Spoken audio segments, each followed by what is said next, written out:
This is the Mackie EM99B broadcast microphone. It's a dynamic microphone. It's XLR out straight into what I've got it running into is a Vocaster 2 podcast audio interface. It comes with the desktop stand, and I don't usually use desktop stands, but this is pretty nice. I like having it sitting here. So I'm considering back here doing some podcast interview type of deals. I don't know if this would work for that setup, but it does work fine here if you're doing just a talking head at the computer. If I didn't already have this guy, this is my normal arm that just clamps onto the desk and swings around with a microphone. I might consider going back to this. Now, the only thing you have to be wary about is like making contact with the desk and doing stuff that will bump the stand. So there is some separation of stand with this little guy that screws into the base here. So maybe I'll like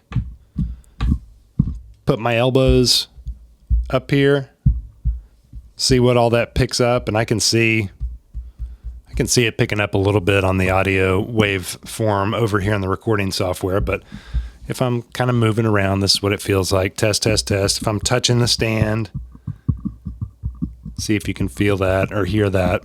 Okay, that's that. I'm going to actually squeeze this and adjust it a little bit. Up and down. You don't want to make a habit of doing that while you're recording, but hey, there's what it sounds like in case you have to do it. This is going to be a secondary microphone for me, probably. I'm going to see how it works.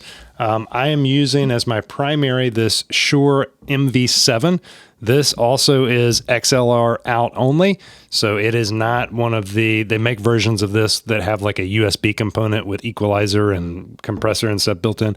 I'm just using the regular microphone version. These two mics are similarly priced. They're in the same ballpark. I would say the same range of quality for each other. This one comes with a little bit more, so you do get this XLR cable, and it's pretty cool that it's green. I like having a colored cable here. Everything else is like black on my table. But it comes with that cable. It's either 6 or 10 foot. I'll put that on the screen. Comes with the desktop stand and comes with the, of course, windscreen filter right here. This is what it sounds like. I got some EQ going into this. So this is what my current EQ settings are. Oh, that didn't help. That just freezed it. So here's what my settings are set at. It's just the radio preset, and I've tweaked it maybe a little bit inside my Vocaster. If you come up here and you turn it off, here is now what that sounds like with no EQ on it. And I'll say a few things here. These are the few things that I'm going to say as an audio test for this microphone with just the raw input going in. And here's what I've got my level set on. I actually clicked the auto gain here and let it do its auto gain thing before we started recording this. So I'm going to come back over here, and now I'm going to actually turn this EQ and compression on. So here's what that sounds like, and I'm not going to do anything else in post other than maybe I'll increase the gain a little bit and if I don't have the level quite right to match it with this other microphone. Now let's take a look at the other microphone, which is my Shure MV7, and I'm going to turn the one off and turn the other back on. So this is now the MV7, and I've got the same equalizer and compression pretty much going on here, and pretty much the same level. So I didn't do the auto gain just now to set this up, but I had already done that. This is just the settings that typically my MV7 is set on a normal recording day. So this is what it sounds like with the enhanced audio, with these equalizers on. Now we're going to turn that off, and I'll say a few more things here, just like I did talking about the Mackie EM99B. Now we're just saying a few things while we talk about the Shure MV7. Oh, and I'm moving the screen while it's zoomed in. Okay, that's not something I planned on doing, but it happened while we were recording nonetheless. Incidentally, I'm using Windows power tools to do stuff like zoom in and out like this, just with a keyboard shortcut. It's really fun. I'm constantly looking for ways to explore, having the excuse to do that more and more. All right, so anyway, enough of that. Now we're going to turn the EQ back on, and here's what the MV7 sounds like with that EQ back on it. Sounds pretty good from where I'm sitting, from where I hear this. This is a microphone that is my daily mic of choice. I have not had a chance to get into tons of comparison videos, and I hope to do more of that in the future.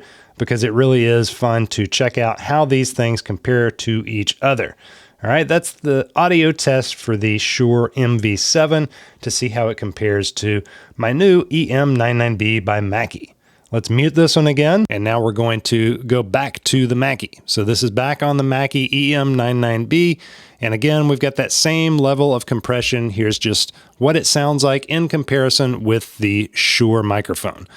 So both of these, I like them a lot. I like how this one looks. I like how this one looks.